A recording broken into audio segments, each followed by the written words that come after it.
Hello, everybody. Hope all can hear us well. Welcome to the first of a series of webinars that we hope to do for elevator pitches around the world. I'm Phil Telio. I am the host and producer of the Elevator World Tour and the International Startup Festival. Very excited for next week, I must say. It's the first for us in many respects. It's a new event, a new processes for us, a new city. So we hope that you'll accept all of our imperfections as we work through all these new details. I'm happy to introduce on the line with me today Austin Hill, who will give us great kernels of knowledge and information on how to give a fantastic elevator pitch. Austin, a little bit of background on Austin. He's a serial entrepreneur. He's raised over $150 million in his career. Clearly, he's used the elevator pitch multiple times. He is not only an entrepreneur, but also an investor at Broder Ventures. I'm very excited to have Austin participate and give all of you some information on how to pitch. Now, we will be sending out an email in a day or so giving all those that will be pitching in the elevator a little bit more information on what they can expect, what their time slot is, somewhere between 5 and 7. But first we're going to get through this. Now, Austin would like somebody to act as a case study for us and give their pitch online. So if anybody is interested during this webinar to do their pitch to the group, please just send through the questions and answers box, send us your comment that you would like to pitch, and we'll choose somebody, maybe one or two. So without any further delay, Austin, I'm going to hand it off to you. Austin Hill. Thanks very much, Phil, and thank you for organizing this. I think it's a great concept, and I want to welcome everyone who is in attendance. Hopefully you can hear fine. I'll be moving through the material. If at any time you have some questions, please use the Q&A box, and Phil and his team will be working with me to make sure that we get you answers to your questions. So the infamous elevator pitch. I'm sure all of you have heard it, used it, read about it. Elevator pitches have almost kind of a legendary status. And I thought I'd just talk a little bit about just the expectations. Rarely is an elevator pitch exactly 60 seconds, but it should be. And so this idea that is it 60 cents to change your business, to get financing, or to ruin your financing opportunities. A funny story, one of my first companies, this was right at the height of the dot-com bubble, I was invited to present in a very somewhat similar. We didn't have the great location of the CN Tower, but this was an investment conference with all the top venture capitalists. There were 100 companies presenting, and of those, there were 20 of us who were invited to come and present on stage 60 seconds right to a VC in front of the entire audience. And the idea was to garner interest of people coming and learning more about your company in a more extensive way. So very similar to what the elevator pitch is about. It's about the follow-up and creating that initial memorable interest. And I was very early in my career at this point, and I had not done a lot of investment pitching. And all these things were running through my head. I had a small team of people. We were looking for financing. We were desperate to get around. We wanted to meet the best VC. And as I was preparing and sitting in the audience, I had rehearsed my pitch, and I saw CEO after CEO get up and totally screw up their elevator pitch. And you could literally hear the entire room, just this huge, ah. It was almost visible in the room that the guy just screwed up his elevator pitch. And the entire time I'm going through my head saying, I don't want to be that guy. Please don't let me be that guy. And finally I got called up, and I found at the last minute we were pitching one of the top investors in the space, a VC from Draper Fisher, Jervison, who had just sold Hotmail to Microsoft. They were the leaders of the consumer space. And it was nerve-wracking 60 seconds to try and get everything we had worked on communicated. 60 seconds to make a memorable impression in front of everyone with an entire audience watching. Not one-on-one, but with everyone up there judging and watching. Now, that being said, it worked out really well for us. I put those issues and those questions and that kind of anticipation aside, and I felt very confident. Listen, I believe in my story. I love my story. I'm happy to have a chance to try and introduce it. We got up. We introduced the company. I used my 60 seconds, and we actually were selected as the top elevator pitch. Our investment session was jam-packed, and it started off an incredible process of meetings with investors. And it was one of the turning points in the company because that was our very first public exposure for trying to raise funds. So it can be a great opportunity, but there's a lot of things it's not. So an elevator pitch done well is much more than just setting up an investment meeting or getting a business partner. And some of you are probably very aware of this, but when your elevator pitches get good, this is how I recruited employees. This is for sales, biz dev, media copies, releases. It's how you hone your message to its most succinct and most direct selling point. How do I create interest in 60 seconds? And this is even more important today than any other time. In the world of 140 characters and everyone being media overloaded, you have such a short window to create that interest. And so crafting a great elevator pitch so that you can use that 60 seconds to create something memorable, to make sure that people actually walk away and saying, wow, I'm going to remember that. I'm going to follow up with that. Or I'm going to chase this guy down and actually find out more because it was that good. It is critical. So the work you're doing on this elevator pitch, do not think it's just for this CN Tower. This is something that you're going to be continually doing through all aspects of your business.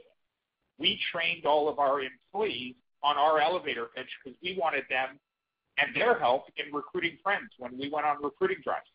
We wanted developers to be able to go into their friends and explain simply why you should take a meeting with this company and consider getting a job.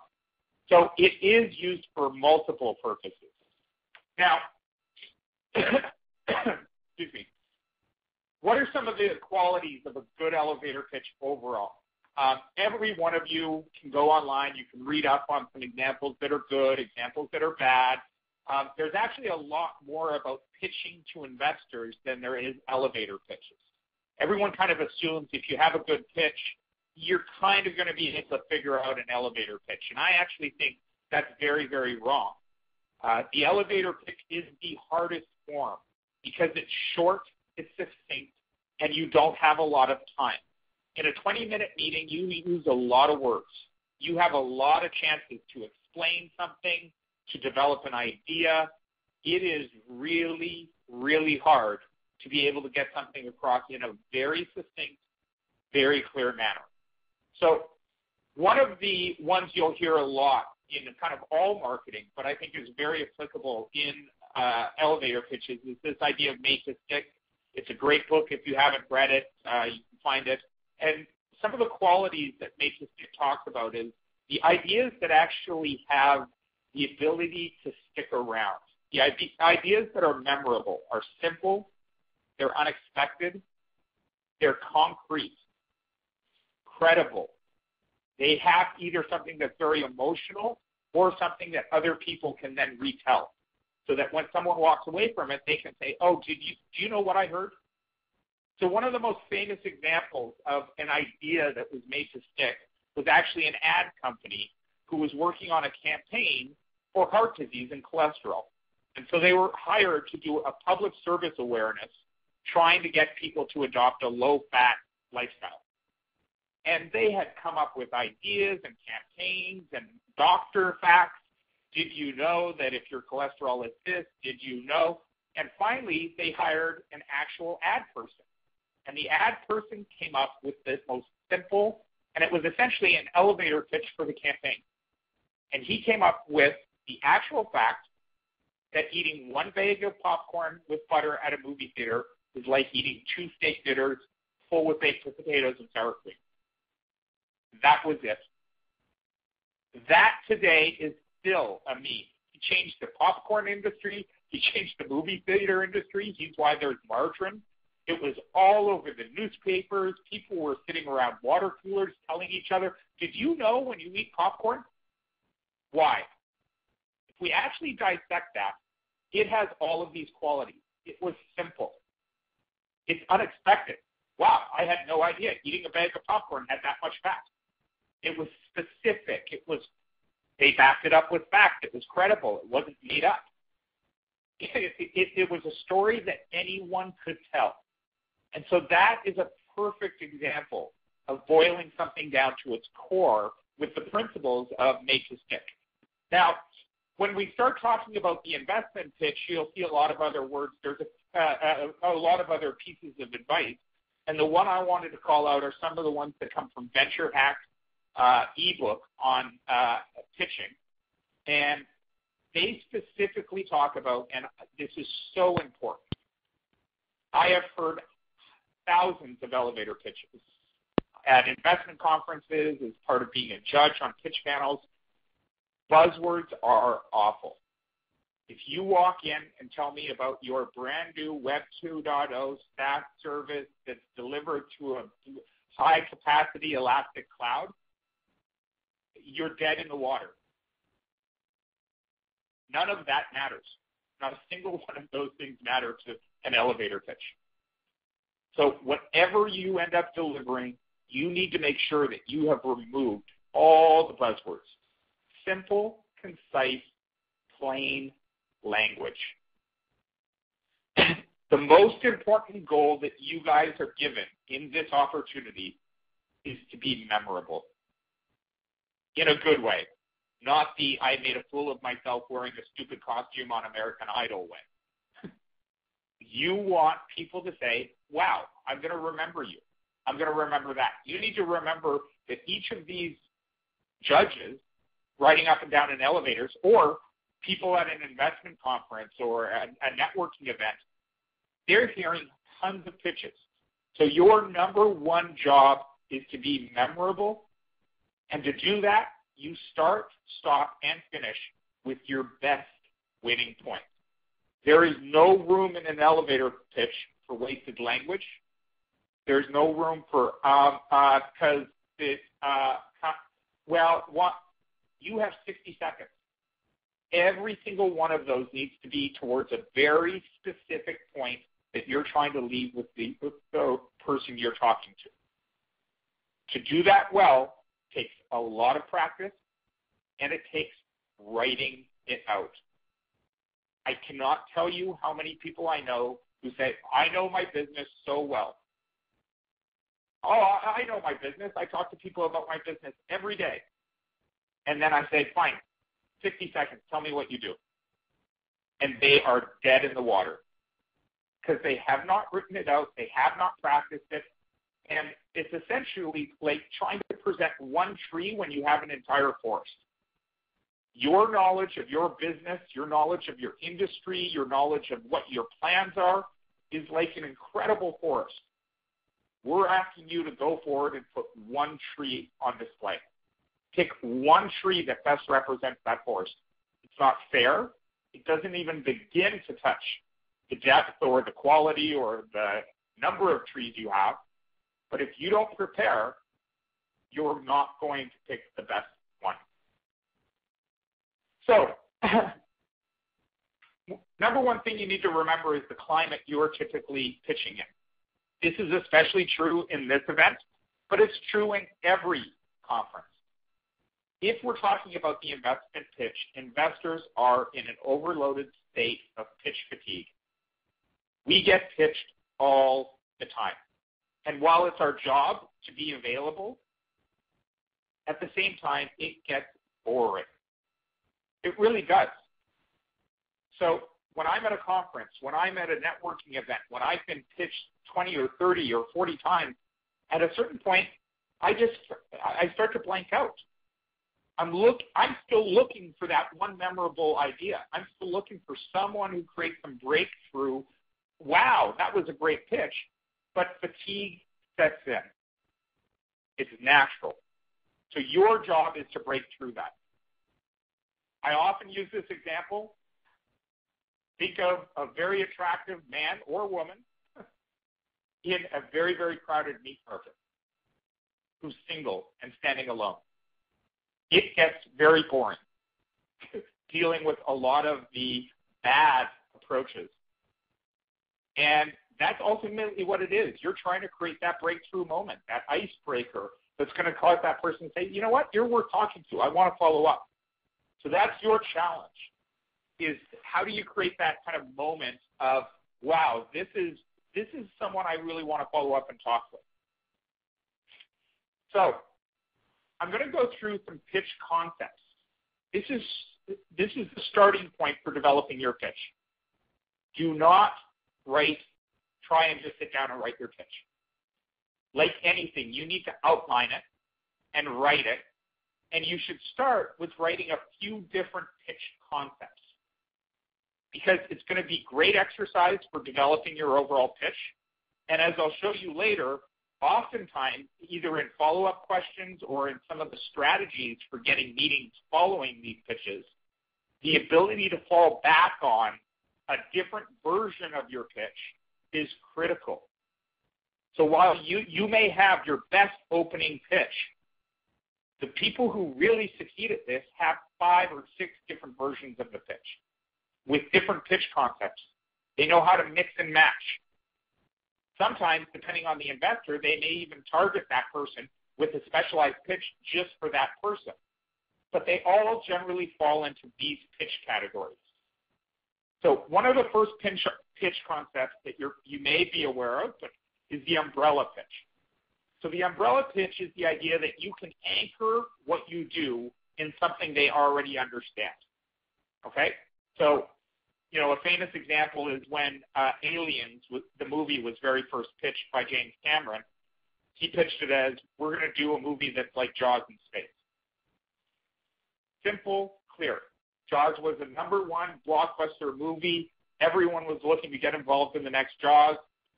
Jaws in space was something that everyone could understand, and so that's how it was pitched. A recent example of this is Blackjet is Uber for private planes. Simple. Anyone reading about Blackjet can walk away who is in the tech space and knows what Uber is, has a clear understanding of what Blackjet does. Now, that may be your intro, but if I'm the CEO, one of the co-founders of Uber and Blackjet, it helps that they have the same co-founders or co-founder. I know he's not walking into any elevator or any discussion if you were ever asked to do an elevator pitch and just say that. We're like Uber for private plane. He's going to mix that with other elements, and I'll show you how that comes together in a second. So the other part of your pitch is the team pitch. This has to be memorable, and it may not be your best pitch. Some people it is, some people it isn't. I'll give you an example of the one I used when we were in this elevator pitch contest. We had just hired one of the top cryptographers in the world. He was on the cover of Wired magazine. He had just broken the Netscape encryption at the time, the SSL, the very first encryption. This was a monster hire for us. It was huge. So in my pitch, because we were building encryption software, I said, one of the world's top 5 most famous cryptographers just signed on as our chief scientist. It's an incredible credibility voucher. Now, you have to look at your idea and your team and say, is this one of our best? But you should write out your team pitch, because you're going to get asked about your team. So you need to be able to put the best version of your team pitch in front of an investor. Now, if it is, we are 2 starving students who just graduated out of Waterloo, that doesn't sound great. Great. Waterloo's a great school. If you can change that to be, and have it still be true and credible, we're 2 students who just graduated from Waterloo who have been shipping software the entire time We've got 4 open source projects and 2 prototypes that we've released while we were students, and we're now ready to build a great company. I know tons of seed stage investors who are going to light up like light bulbs to a team pitch like that, because they're looking specifically for that. Young, hungry, seed stage entrepreneurs who know how to ship code. So that's your challenge in your team pitch.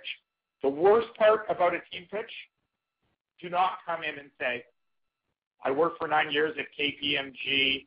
My partner has an MBA and worked at a management consulting firm.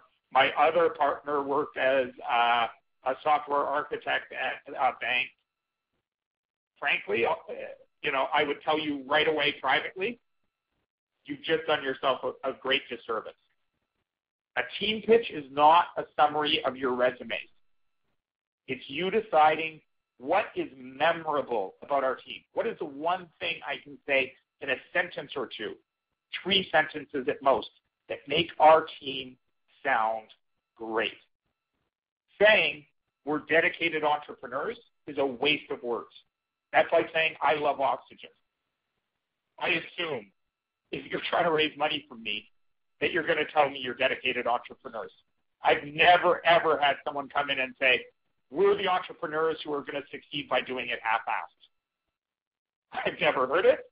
It would be funny, but it wouldn't be the positive kind of memorable. So you've got to decide what's actually memorable about your team. The next is the metrics and success pitch. This is real metrics, not vanity, and it's real success, but it can be anything that you have in your business that's measurable, that shows that you are either partway, some way, or along the way to achieving what you need to. If you're a revenue company and you're earning revenue, that's great. If you're talking about user engagement, that's great. If it's, you need to decide what it is. If you're building a new CPU architecture and you're talking about processor improvement, that might be a great success factor there.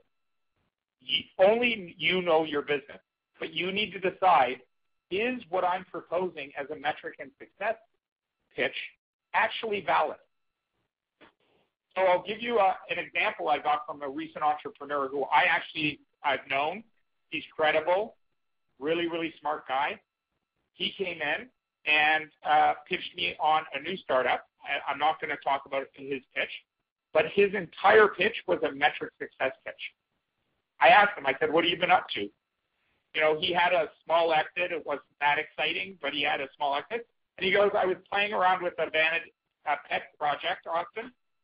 And he goes, I haven't talked about it until now because I didn't have my metrics. But in the last 3 months, we've had 800% month-over-month growth of user and page views. And we have a social commerce engine that is booking 30% revenue week-over-week growth. And our customer acquisition costs are already coming down, and I haven't launched the product yet. He didn't even tell me what he was doing, and I wanted to learn more. He gave me real, and I asked the question, I said, how big is that 800% growth? Are we talking about going from 8 users to 60? Because if that's your answer, then that's not a good pitch. This guy in 4 months had grown from a couple hundred users to, tens and tens of thousands who were spending hours on his site every day. And he hadn't launched the product. I wanted to learn more. In fact, by that evening, I had pulled him aside, gotten the full pitch, as had 2 of the venture capital funds that I'm an investor in, and we were trying to close a deal with him by that evening. It immediately became a hot deal because he opened the conversation well, and we wanted to learn more. So that's a great example of the metrics and success pitch. The money pitch. This is not where you ask for money. This is where you talk quantify. Now, when I say quantify real numbers. Do not come in and say Gartner predicts that in 2019, our industry will grow to X amount. I'll give you an example. I'm involved in a startup in the online video space. Someone proposed that part of a pitch should be the online video space is currently $6 billion and growing to $9 billion in the next 4 years. I told them, get that idea out of your head. Those numbers are big. They're not tractable. Anyone knows that if you dive into that, it has very little to do with your success as a startup. The type of numbers I'm talking about here are, I'll give you an example. Let's say we build software for legal firms. Currently, our top 100 prospects, beta customer prospects, are spending $200 million with this problem, and based on our beta test with 2 of them, we already know that we can save them and reduce that to $10 million for the entire industry. That is a credible money pitch. You're talking about real savings, real customer savings, real customer problems, and you're backing it up with real numbers. It's not some imaginary industry size. So those are, it may be as simple as we can save someone 30% on every airplane ticket they ever book for the rest of their life. That's a wow pitch.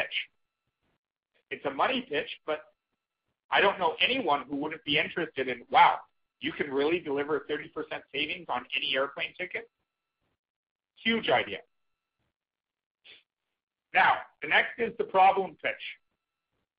I believe that almost every pitch, successful pitch, should have an element of the problem pitch. This is how you, in most simple language, describe what it is you do. What is the problem you solve?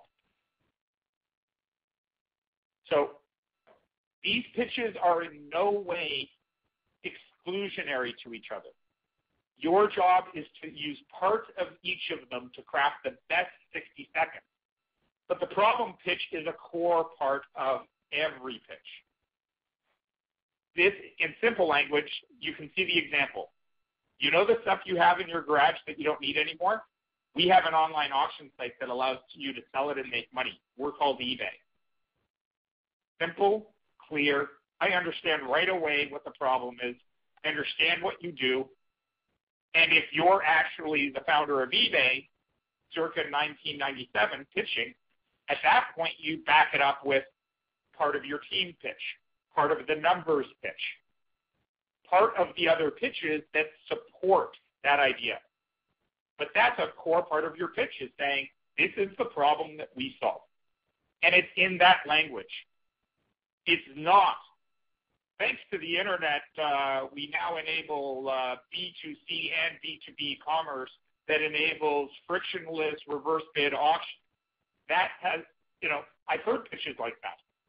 It should not be part of your language. That simple. And then we have the change the world pitch. Use this at your discretion. If you actually believe it and you're ready to change the world, it's a great pitch.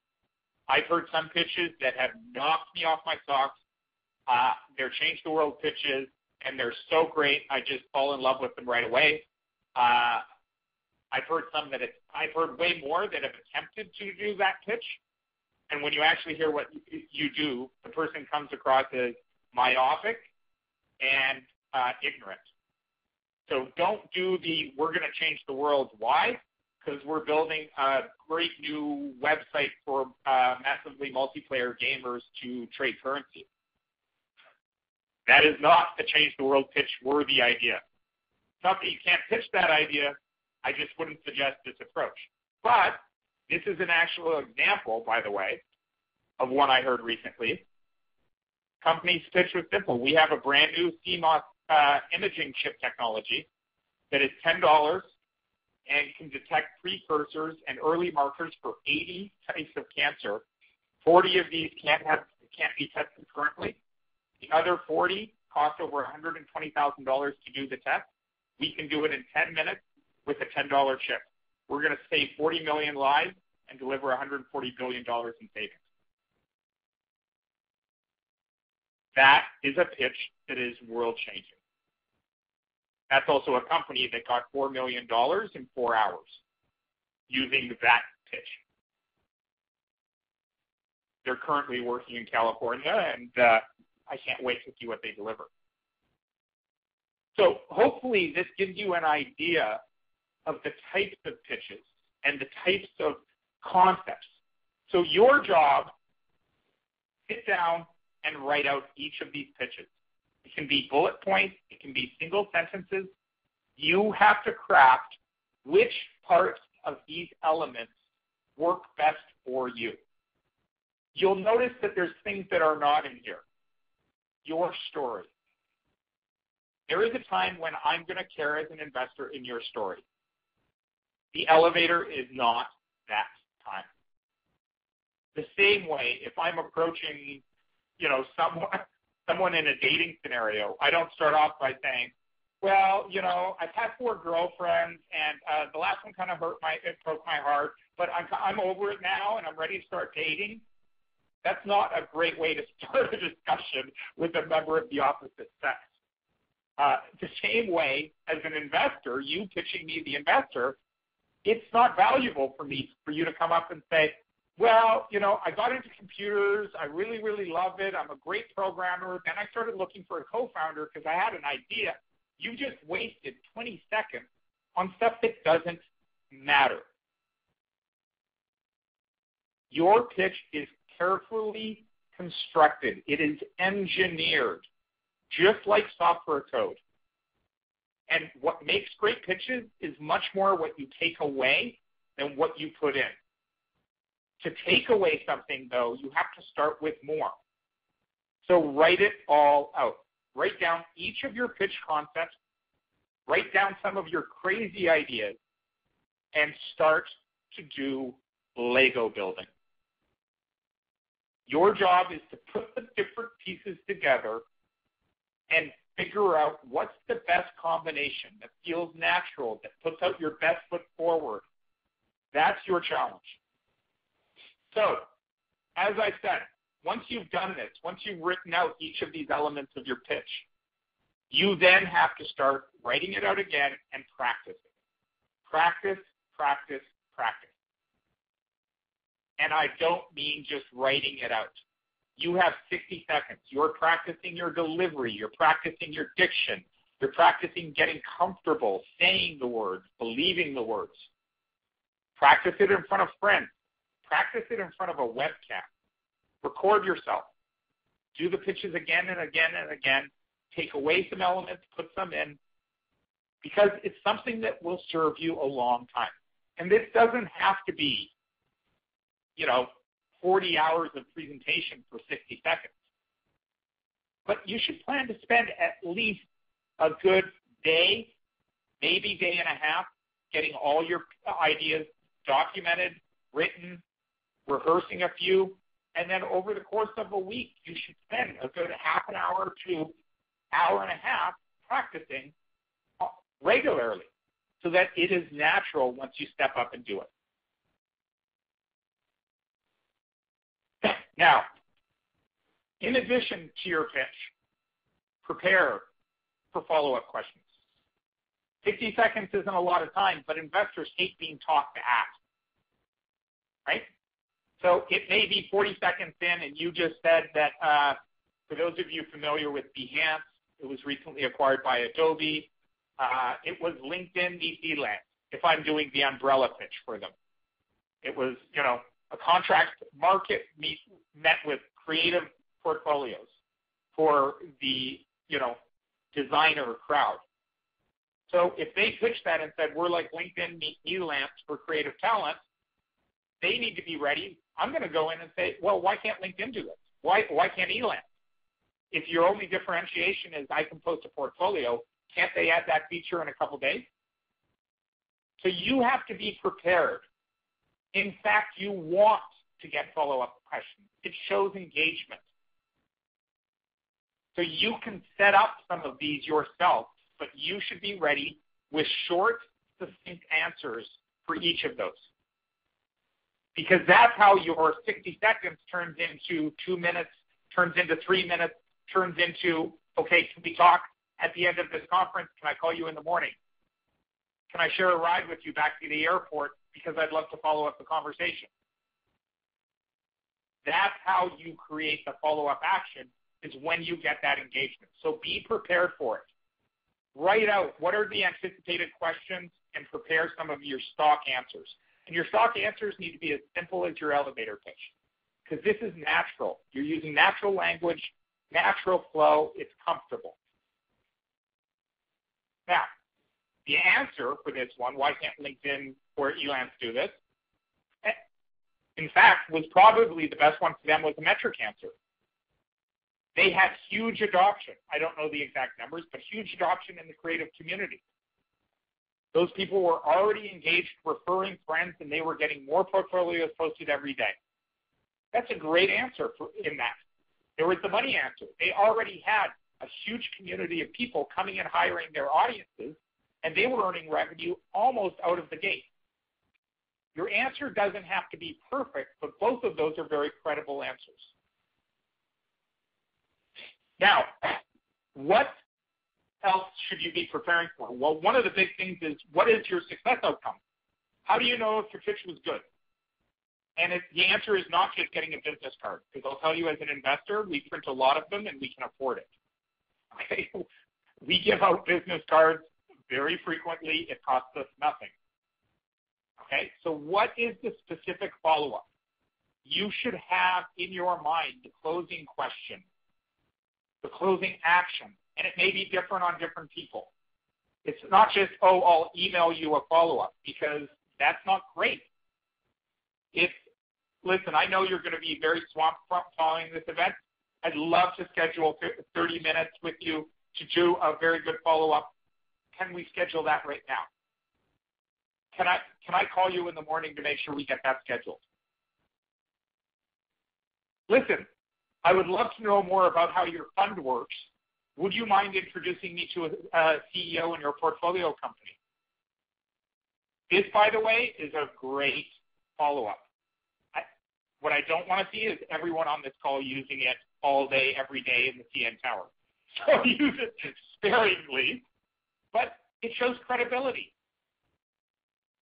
I don't know about you, but before I go in and work with a new investor, I actually want to reference check them as well. So instead of just begging for money, I'd love to learn more about you guys and your process. Would you feel comfortable introducing me to a CEO you've worked with? It's low risk for the VC. It puts them on the defensive, because what are they going to say? No, I don't introduce you to my portfolio company. That's his best. That's his portfolio. How well the CEOs of his company like to work with them. So it's a great follow-up question that you can use then to go further. An introduction to someone they know. You know, it may be that they're more Series A, and you can ask them, are there angels that you prefer to work with that you think would be really great for this? These are all specific follow-ups that can help you move the ball forward in establishing a relationship and building credibility, because I can guarantee you this, not a single one of your elevator pitches is going to end with a check by the end of the elevator pitch. No one's that good. But you will walk away, if you do the job right, with specific things that create momentum. So think about, what are you asking for? What do you want to walk away with? Here are some general strategies to consider. So the hard hit to get. It is an interesting thing when VCs are chased every day. I had an entrepreneur recently pitch me a great elevator pitch. He told me about a social commerce play in Facebook. He pitched it. It was a combination of team, metrics. It was just, I was really impressed. And at the end of it, he said, Austin, I know you know a lot of people. He goes, I've got a few really, really, really hot angel investors, and he named a few, and VCs that I'm meeting with. Interest seems to be running pretty good. Would you mind getting on the phone with me to give me some background on them give me any advice you have on that.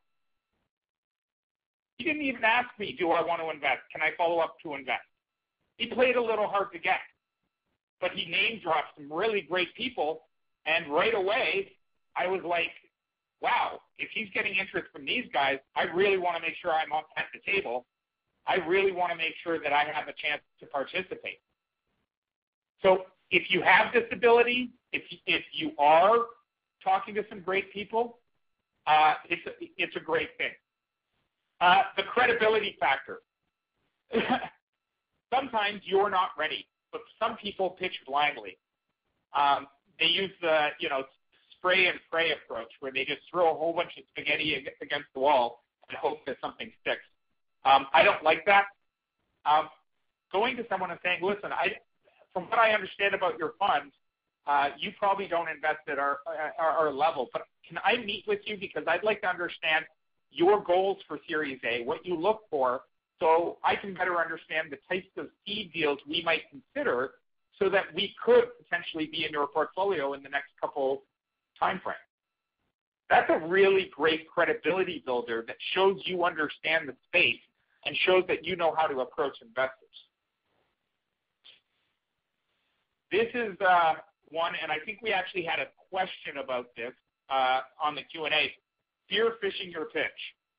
For those of you from the computer security space, you'll understand that spear phishing is when you design a phishing attack specifically for one person or a company. So instead of sending everyone in the world, please log into your Bank of Montreal account, you actually go to one person and you design the best way to hook them in. You can do that with a pitch. Someone asked the question, will we be getting a list of judges? Phil, I believe they will, right? Yeah, we will be sending out a list of investors. We just won't necessarily tell people exactly which investors they'll be pitching to. We have taken into account the types of investors that each person wanted to pitch to, and we try and do a little bit of a mix and match. But we don't want to disappoint people by telling them they'll be pitching to a specific person. They do a lot of research, and then we can't actually accommodate that. Yeah. So, by the way, when I went to investment conferences, I was researching every investor who's going to be there, their portfolios. I tried sometimes, and it actually worked successfully once. Prior to it, I didn't try and meet the investor, but I tried to get a bunch of their CEOs on the phone. I was able to speak to a few, and when I met the person at the conference, I sought them out, and I said, listen, I had the opportunity to talk to a couple CEOs, and they gave me a better understanding of how you do business. I think we would be a great fit. Would you be interested in talking to them or setting up a meeting? It's a great way to just show credibility, right? So these are just different ways for you to prepare. You research the investors, you learn about their portfolio, and try and find some hook that is of interest to them. Things to watch out for. Don't use stupid opening questions. What would you say if I told you I have an algorithm that compresses all traffic on the internet by 98% with a 2% increase in CPU? How would you feel if I told you I could deliver free oxygen to the world? Don't use dumb questions. You're trying to convey a message. Questions overall in a 60-second period aren't great unless they're at the end and you're asking for action items, because you do not want to get into a rat hole in the first 40 seconds of your time. Your job is to deliver your message and then create follow-up. The next is humor. Very few people are as funny as they think they are. Obviously, me being the rare exception. But overall, humor is situational, right? So what you think is funny in a given situation may not work. So if you're planning to start with an ice-breaking joke and that's how you want to use your first 10 seconds, don't. Okay? Your job is to deliver with confidence your message, not to try and break the ice, get all chummy, go out for a beer. You got a short amount of time, use it well. Body language. 70% of your pitch is how you present yourself. It's talk, you're using words for 60 seconds. You're selling an entire image of your company. Voice, confidence, eye contact, good, direct eye contact, not creepy, stare at his eyes, stalker-like. You want to have a firm handshake. You want to be polite, confident. You want to have a good posture. I can't tell you how many times I've met with people and they say something and then they look to the ground and they fidget and they have their hands in their pocket and they look so uncomfortable, I'm afraid to say something. Your job is to be up there, relaxed, confident, poised. Hi, my name is Austin Hill. Great to meet you. Here's what we're doing. It's a conversation.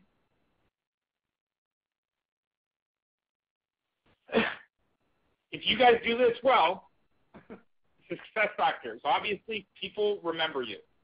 Action items are planned. That wow factor, that people walk away impressed, remembering you, are great. And the best is people are talking about you afterwards and they're already planning or trying to do a follow-up. Or, in fact, they followed you off the elevator because they want to create action. And I've seen it happen. I've been part of it on both sides of the table. Done well.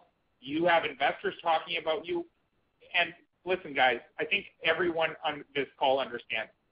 The investor community in Canada is very small, it's very close-knit, and it's somewhat incestuous. All the time, we get together for dinner after a conference, and there'll be discussions saying, who really impressed you? What do you think was hot? You want to be one of those companies. And that's what you have a chance to do, is to create that kind of interest. So hopefully this will help you do that. I want to thank you guys for participating, and then I want to move it into some of the questions we have. So, Austin, we can go into some questions if you'd like. We should have Paul Donald on the line with us, who's ready and happy to do his pitch and get some comments. So you decide. Why don't we do that if we've got Paul here? Paul, are you online? Yeah, can you guys hear me? Yeah, we can hear you. Can you hear me? Okay, you let me know when you want to go. Go ahead, Paul. Okay, here's a pitch. How do we feel when we call a manufacturer for support and the person on the other end of the phone can't even help us? Or when we spend hours searching Google only to come up empty-handed? Infuriated? Frustrated? Finding fast, efficient support for the products we own, whether under warranty or not, is a pain we all face until now. Encircle is your personal product support library in the cloud containing all the support information you need to manage your assets. Manuals, videos, troubleshooting tips, replacement parts, and more. Accessible anytime, anywhere, and best of all, proactively maintained by the manufacturers and other credible sources of information.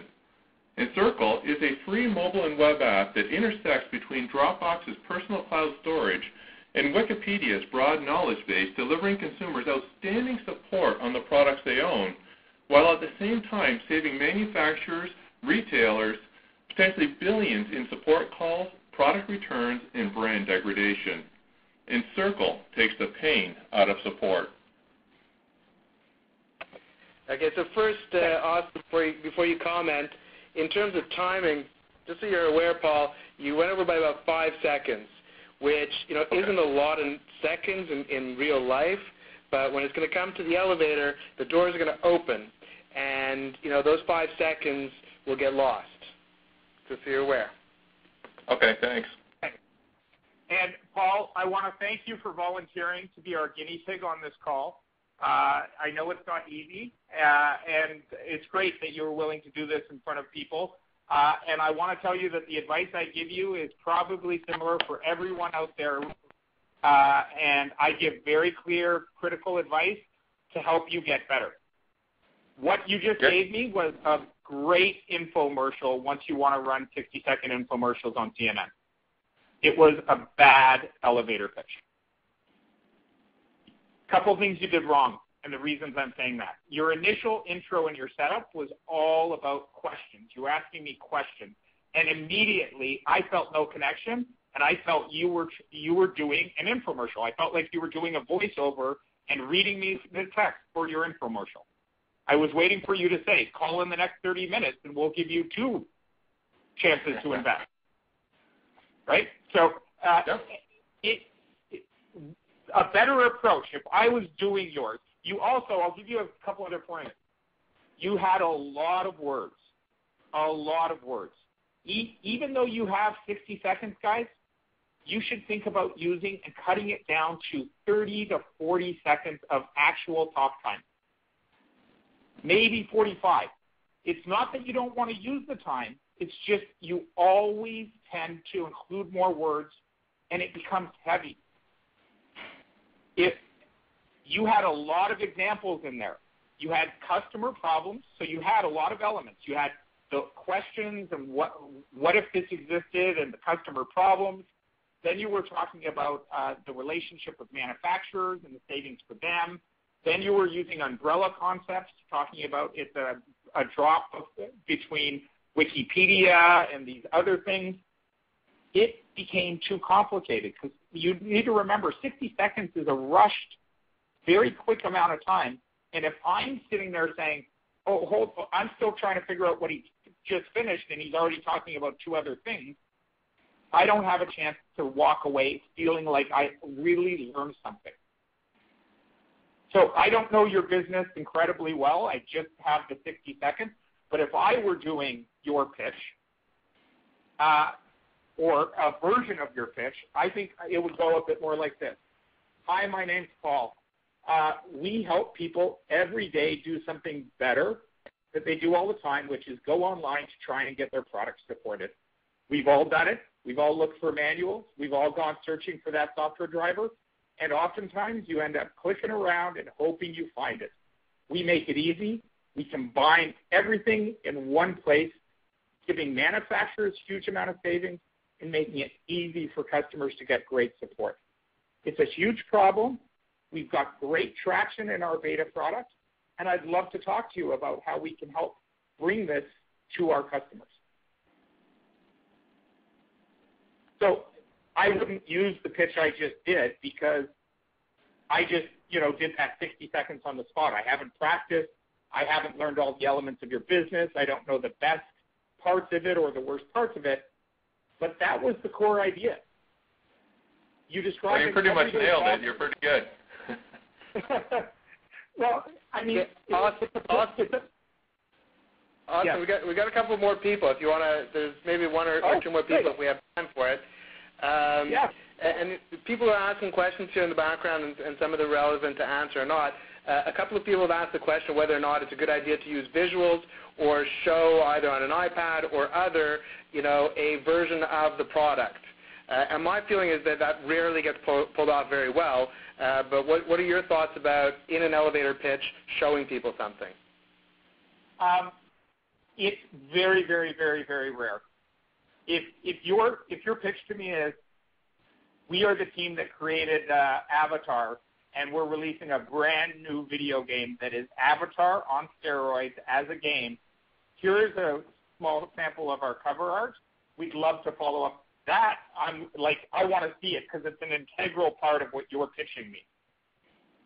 If it's in Paul's recent example, and he showed me a beautiful UI, he's wasted a few valuable seconds, and I don't think it's valuable. If you're at a conference and your 60 seconds is to try and get 5 minutes, sitting down and saying, if you're interested, I'd love to show you a few samples, that's great. But in this format, guys, you don't have 5 minutes. Okay. The only thing you may do is, if it's one of your call to actions and you're really ready and you're serious, you may want to say, I know we don't have time now, but I've got a prototype running on my iPad, and before you leave tonight, I'd love to grab 5 minutes with you to show you. Okay, so the next person that's willing to do their pitch on the webinar is Mark Thoburn. Mark, are you on the call?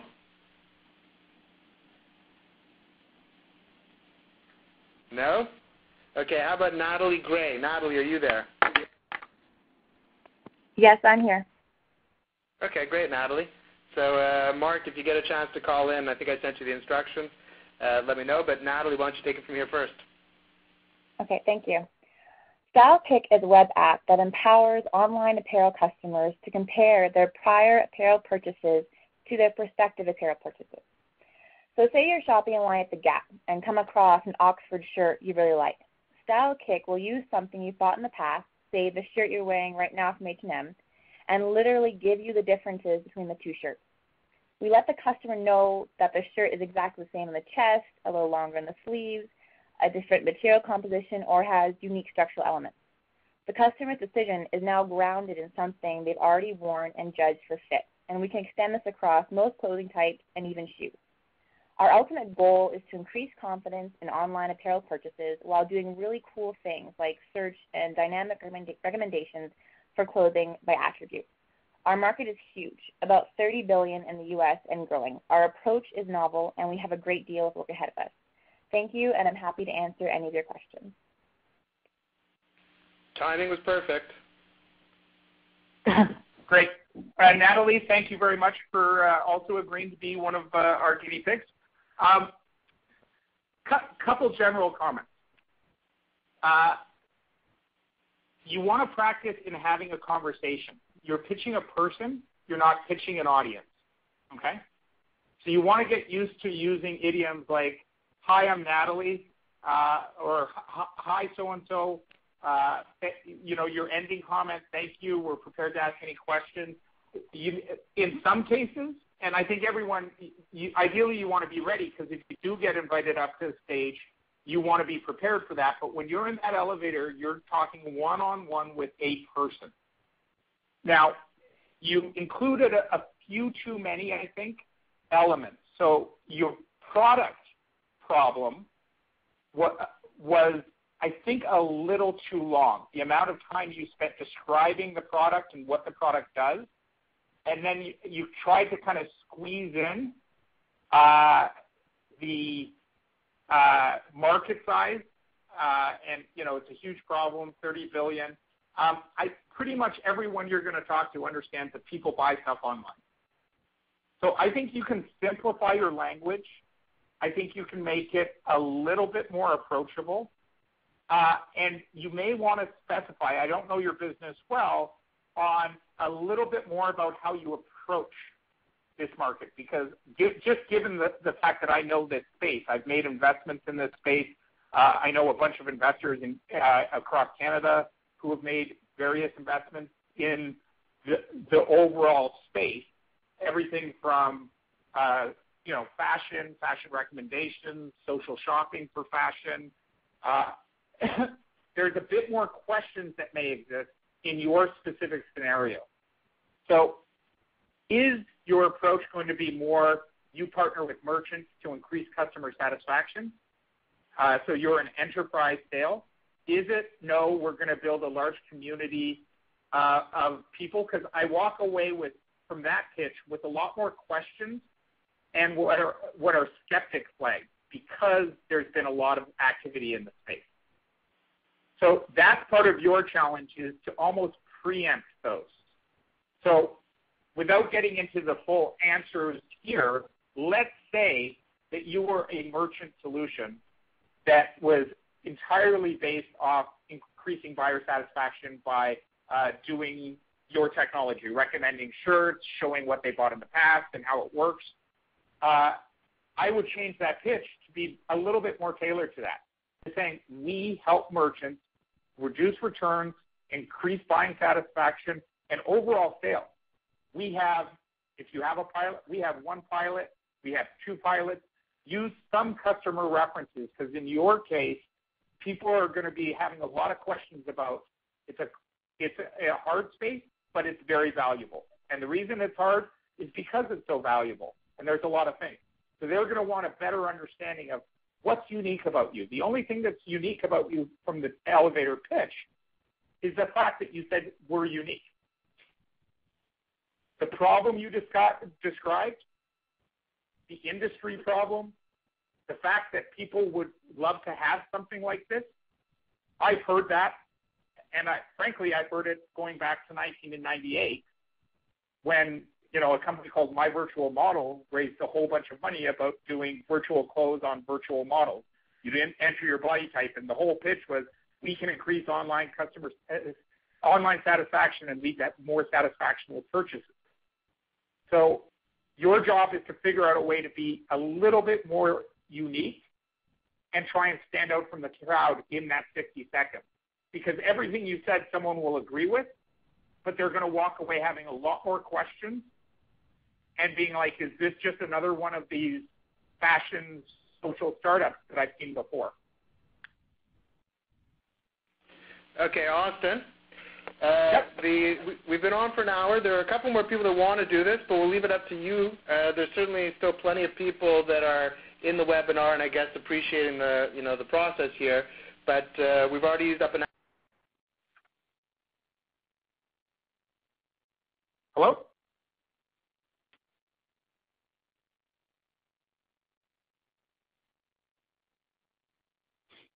Hello?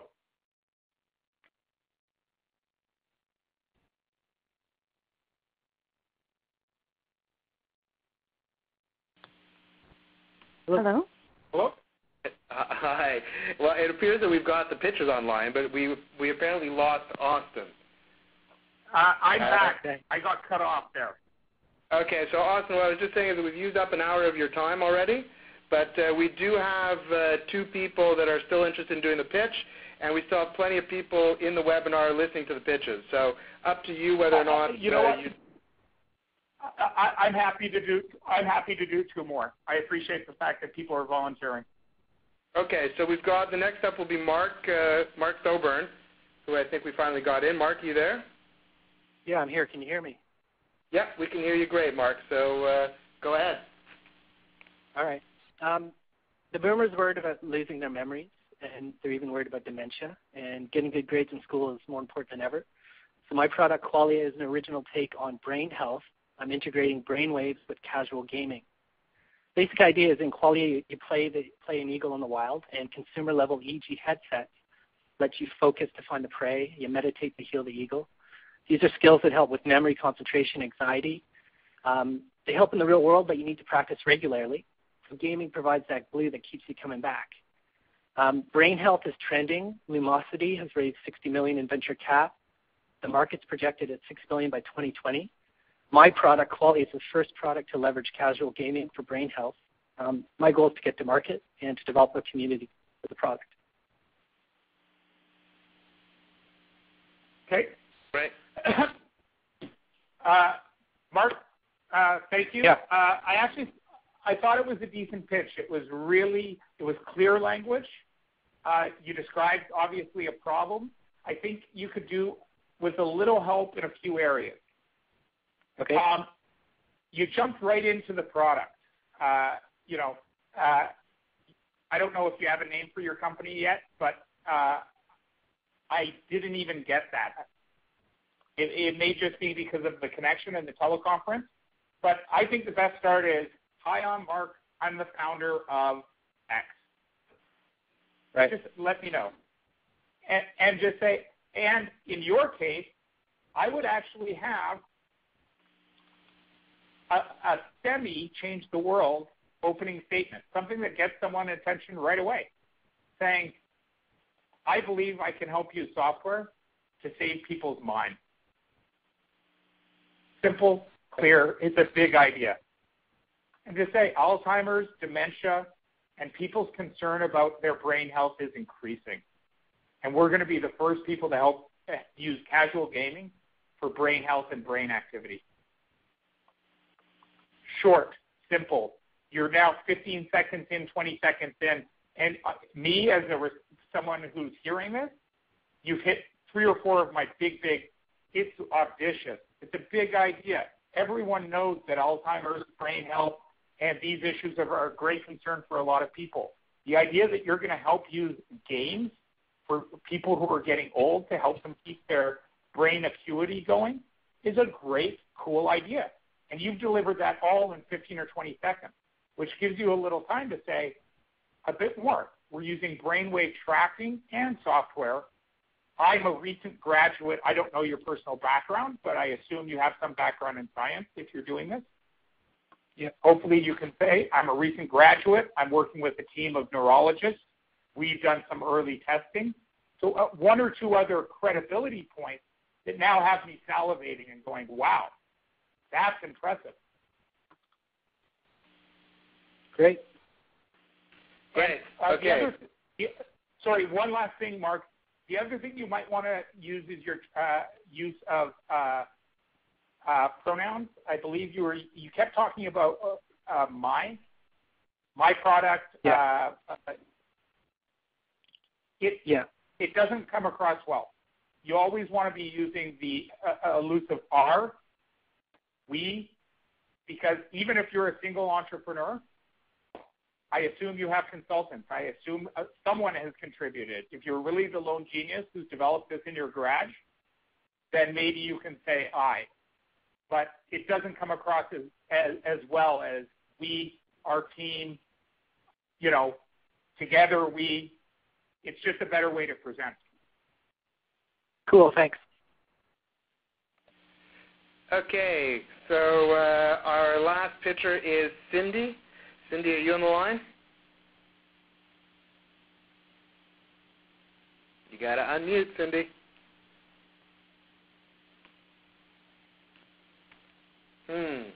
We may have lost Cindy. Cindy, we'll give you another couple of seconds to call in.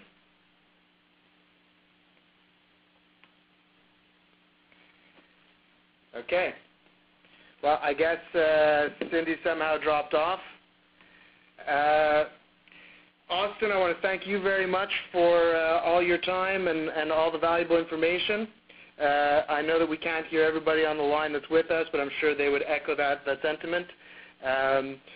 Everybody, this audio conference, this webinar will be available. You'll get an email in about an hour giving you access to listen to all this again, to see the slides, and for those that pitched, you even get to see your pitches or get to hear your pitches yourselves.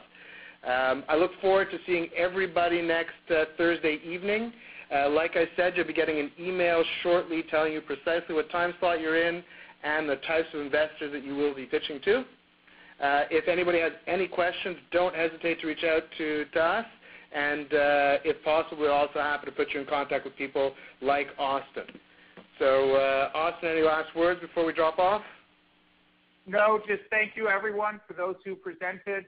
And I'm looking forward to meeting many of you next Thursday in Toronto. Okay. Goodbye, everybody, for now.